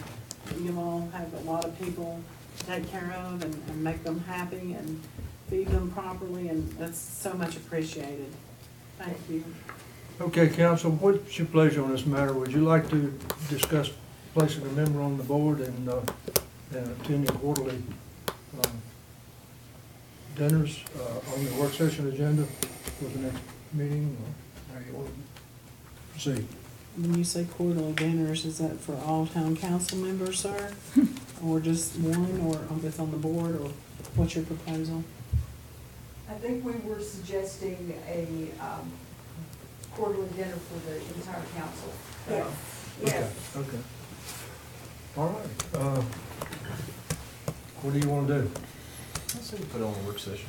Okay. Al? Sorry? Put it on the work All right, session. you put it on the work session? Yeah, fine. Done? Yes. Okay, Kim, put that on the work session, and thank you again for coming. It's a pleasure to see you.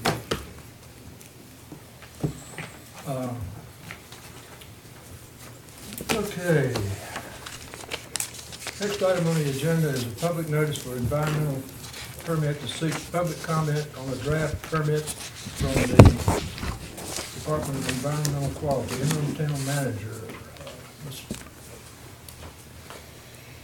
Mr. Benham? Yes, this is, the town has a discharge permit and permit for disposing of sludge at the wastewater treatment facility.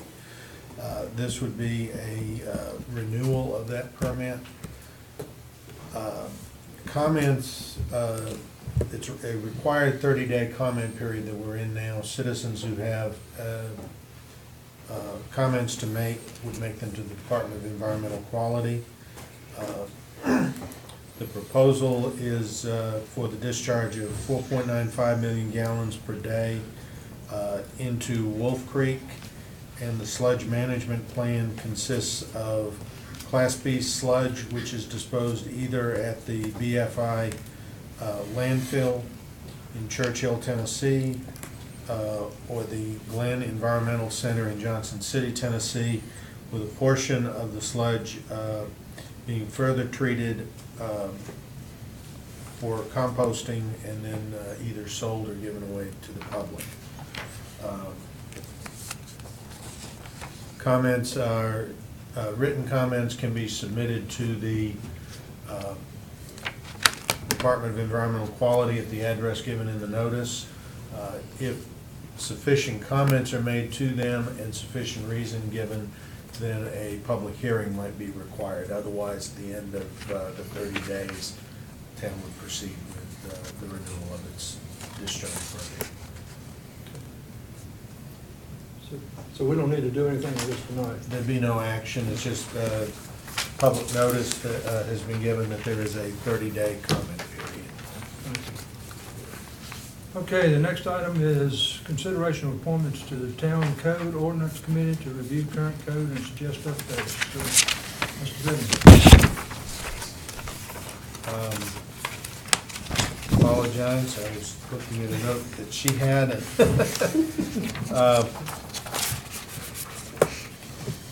Let's see.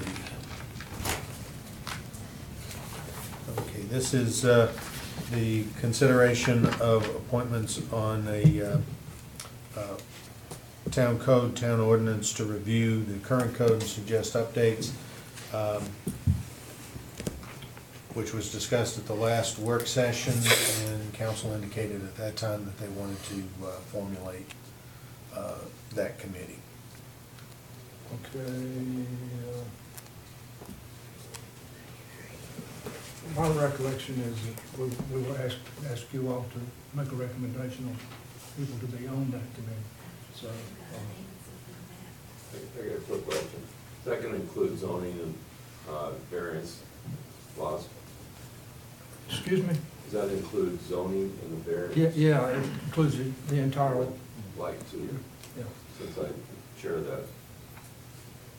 I think, excuse me, go ahead. Since I chair the BZA, I would like to be involved with that if possible. Oh, you're volunteer, okay. Yes. Okay. My recollection is we're gonna need staff on this committee, and we were asking that the staff make a recommendation as to who we put on this committee. Okay. Okay, we'll just delay it to next. We'll put that recommendation, make sure that you're included in that. Yeah, and I think Steve Jett volunteered also, he's a citizen. And I don't know how many citizens we need, but probably not too terribly many.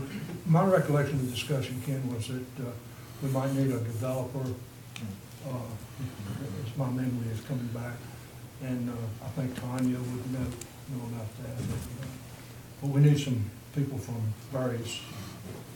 Okay, we'll Okay, work on that and try to okay. get We'll that. take that up in a December meeting. If that's all right with the council. That's fine with me. It's fine. Okay, with the council. Mayor, do you want, I think what happened was it was at work session, and so you just said that you would talk about it at this meeting, so.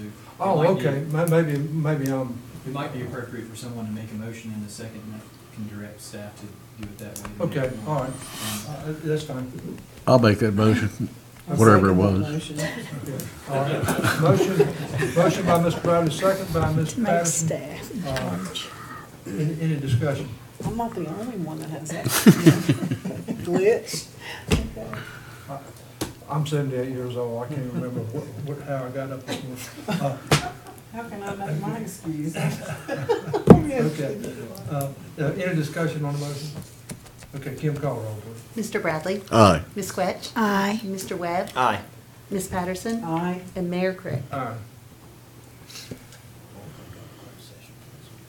Okay, at this time, we have some appointments to make. We have to appoint a committee for the Summers Law Office, so talk about it. And we have an appointment, reappointment of Don Adams to serve on the Economic Development Authority, fill the unexpired term of Richard Buddington. Is there a motion we go into closed session? Mayor Craig, can we go ahead and reappoint Mr. Adams since? But we need to. Consider first. Yes, that's correct. Okay, well, that's fine. You can make a motion if you want to, and help me out right there. Okay, sure, I'll make a motion that we go into closed session, if the council so desires, which we do. Pursuant to the Code of Virginia, 1950, as amended, Section 2.2-3711A1, for the purpose of considering applications for appointment, reappointment, positions on Economic Development Authority. Is that Yeah, right? that's right. Oh, okay. I thought we were going to the Summers Law Office, so. Oh, we're gonna go into closed session for that as Okay, well? and you just add Yeah, Summers both Law. of them. And the Summers Law And the Office. Summers Law Office. The same thing that I Just one at a said. time. We can only do one at a One time. at a time. They're both the same matters, I think. Yes, but you can only come in and discuss since they're two different. So you Summers need Law to come, Offices. go in and then come out and then go back in again? Okay. Hold on. Welcome to the world of Virginia code Okay, that's fine. laws. I'm fine with that. So which one will do first? You don't, if you want to appoint Mr. Adams, he's the only one that has applied that I'm aware of. I mean, he is eligible because he only filled a term for like 6 months when he was appointed. And he is willing, so we can do that if you're willing to Okay, do all that. right. And We then can once- appoint him in open session, okay. Yeah, that's good. I'm confused because Volunteer. when we have a lot of appointments to make, we only do it one time. Right, but you are forming a new committee with the Summers Law Oh, Office is the okay, way I look okay. at it. I It's got not, you. Well, I got it. I'll make the motion then to reappoint Mr. Adams to serve on an additional term after filling the unexpired term of Rich Buddington. I'll second that. Okay, I have a motion by Ms. Patterson, a second by Mr. Webb to reappoint Don Adams to the Economic Development Authority. Is there any discussion? Kim, call the roll, please. Mr. Bradley? Aye. Ms. Quetch? Aye. Mr. Webb? Aye. Ms. Patterson? Aye. And Mayor Crick? Now the motion for the closed session. On the Summers Law. On the Summers Law Office, okay. May I make that motion? Yes. Okay. We're gonna go into I'd like to make a motion to go into closed session pursuant to the Code of Virginia 1950 as amended, Section 2.2-3711A1, for the purpose of considering applications, this would be consideration of appointments to the Summers Law Office Committee. Okay, motion by Ms. Patterson to go into closed session for the purpose of forming a committee for the Summers Law Office. Is there a second? I'll second it. Second by Mr. Bradley. Any discussion? Kim, call the roll, please. Mr. Bradley? Aye. Ms. Quetch? Aye. Mr. Webb? Aye. Ms. Patterson? Aye. Mayor Crick? Can we take about a 5-minute break too? Yes, sir.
This fight every time we get. What do I need to do with this?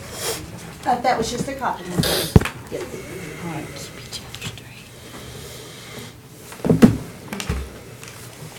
Okay, council, is there a motion we go back into open session? So moved. Motion Second. by Ms. Vice Mayor Patterson, is it second? Second by Mr. Bradley. Any discussion? Kim, call roll, please. Mr. Bradley? Aye. Ms. Quetch? Aye. Mr. Webb? Aye. Ms. Patterson? Aye. And Mayor Craig? Aye. Now, Kim, you Yes, don't sir. forget to do your little thing here. Sing a little song. Whereas the Council of the Town of Abington, Virginia has convened in a closed meeting on this date pursuant to an affirmative recorded vote and in accordance with the provisions set forth in the Virginia Freedom of Information Act. Whereas Section 2.23712D of the Code of Virginia 1950 as amended requires a certification by the Town Council that such closed meeting was conducted in conformity with Virginia law. Now therefore be it resolved that the Council of the Town of Abington, Virginia hereby certifies that to the best of each member's knowledge, only public business matters lawfully exempted from an open meeting requirement by Virginia law were discussed in closed meeting to which this certification resolution applies. Only such business matters as were identified in the motion convening the closed meeting were heard, discussed, or considered by the Town Council. Mr. Bradley? I so certify. Ms. Quetch? I so certify. Mr. Webb? I so certify. Ms. Patterson? I so certify. And Mayor Craig? I so certify. Okay, council, if we want to appoint a committee to the Summers Law Office, we need a motion and a second. I'll move that we appoint the 5 members whose names I cannot remember right now, but I know I was one, and Mayor Craig was one, and Henry McCarthy, and Mr. Severs, Charles Severs, and Ms. Linda Charles Severs, Summerskill. and Linda Summerskill, and thank you very much, ma'am. Okay. This motion by Mr. Bradley. Do I hear a second? I'll second. Second by Ms. Quitch. In discussion. Okay, Kim, call roll, please. Mr. Bradley? Aye. Ms. Quetch? Aye. Mr. Webb? Aye. Ms. Patterson? Aye. And Mayor Craig? Aye. Council, we need another closed session. To consider another closed session for the purpose of You make that motion. considering requests for proposals for search firms. I'd make a motion to go into closed session pursuant to 2-2/3711A29 of the Code of Virginia as amended for the purpose of discussion of the award of public contracting involving the expenditure of public funds, including interviews of bidders or offerers and discussion of the terms and scope of such contract where discussion in an open session would adversely affect the bargaining position or negotiating strategy of the public body. I second that. Okay, motion by Mr. Webb, second by Ms. Patterson to go into closed session. Any discussion? Kim, call roll, please. Mr. Bradley? Aye. Ms. Quetch? Aye. Mr. Webb? Aye. Ms. Patterson? Aye. And Mayor Craig? Aye. Okay, we're in closed session. Hit these white people again. What?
Okay, council, is there a motion that we go back in open So session? moved. Motion by Ms. Patterson, second. I'll second. Second by Mr. Webb. In discussion. Okay, Kim, call a roll, please. Mr. Bradley? Aye. Ms. Quetch? Aye. Mr. Webb? Aye. Ms. Patterson? Aye. And Mayor Craig. Aye. Kim, do you think? Whereas the council of the town of Abington, Virginia is convened in a closed meeting on this date pursuant to an affirmative recorded vote and in accordance with provisions set forth in the Virginia Freedom of Information Act. Whereas Section 2.2, 3712D of the Code of Virginia 1950 as amended requires a certification by the town council that such closed meeting was conducted in conformity with Virginia law. Now therefore be it resolved that the council of the town of Abington, Virginia hereby certifies that to the best of each member's knowledge, only public business matters lawfully exempted from an open meeting requirement by Virginia law were discussed in closed meetings to which this certification resolution applies. Only such business matters as were identified in the motion convening the closed meeting were heard, discussed, or considered by the town council.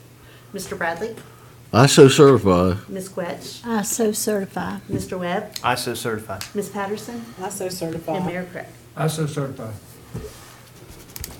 Okay, council, what's your pleasure on the search firm? Mr. Mayor, I would like to make a motion that we award the contract in this case for the search for an executive town manager, permanent town manager, to the two groups. Number one being the Berkeley Group of Bridgewater, Virginia, and number two being Summit of Bristol, Tennessee, and authorize the mayor to negotiate the successful award of that contract. Okay, motion by Mr. Bradley, I'll second that. second by Ms. Patterson. Any discussion? There's no discussion, Kim, call the roll, please. Mr. Bradley? Aye. Ms. Quetch? Aye. Mr. Webb? Aye. Ms. Patterson? Aye. And Mayor Craig. Aye. Okay, council, we got council reports. All right, go ahead. I just wanted to discuss one thing real quickly. I've got a lot of things that I do, and I don't want to bore you all with all the meetings and everything that I attend. That's my job, and I enjoy it. But the other thing I'd like to mention and bring up to the council, with council's approval, that we would like to put this on the agenda for a work session to discuss going to a retreat for about 4 to 6 hours one day. This retreat is going to be entitled Going Forward, for just some discussion and some, get together and understand some things about the council. Okay, council, what's your pleasure? Do you want to put that on a work session? That would be good. Okay. How about Al? Yes, ma'am. All right. One more comment, sir? Hold If I on, let's may. make sure Kim's not there. Okay. And you're the November the 14th agenda work session, is that okay? Okay, go ahead, Cindy. It's not gonna be out of town, it's just gonna be somewhere local. You got something else? No, sir. Oh, I That's thought you, all. I thought you had something. Kim, do we need to set a December work session in this meeting? Yes, sir. Okay, get your calendars out, council.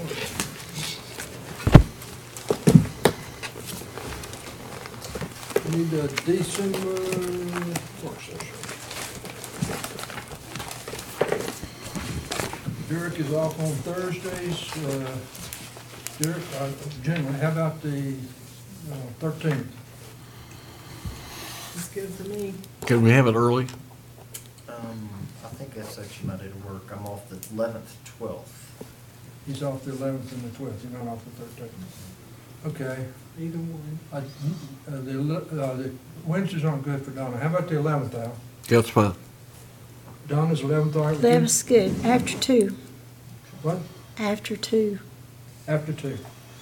Okay. Cindy, is that after 2 okay with you? Okay, you just want to set it at 2:30? It's good. Sounds good, man. Is that early enough for you, Ray? Oh, that's fine. It's only Thursdays I have Will a you be up problem by then? Okay. with. Yeah, I'll be up by And then. awake, we need you awake. I'll set my alarm. All right. Work session on the 11th of December at 2:30 PM. Okay, anything else, council? I'm tired. Let's go home. All right, I declare this meeting adjourned. Thank you. Then you can contact me.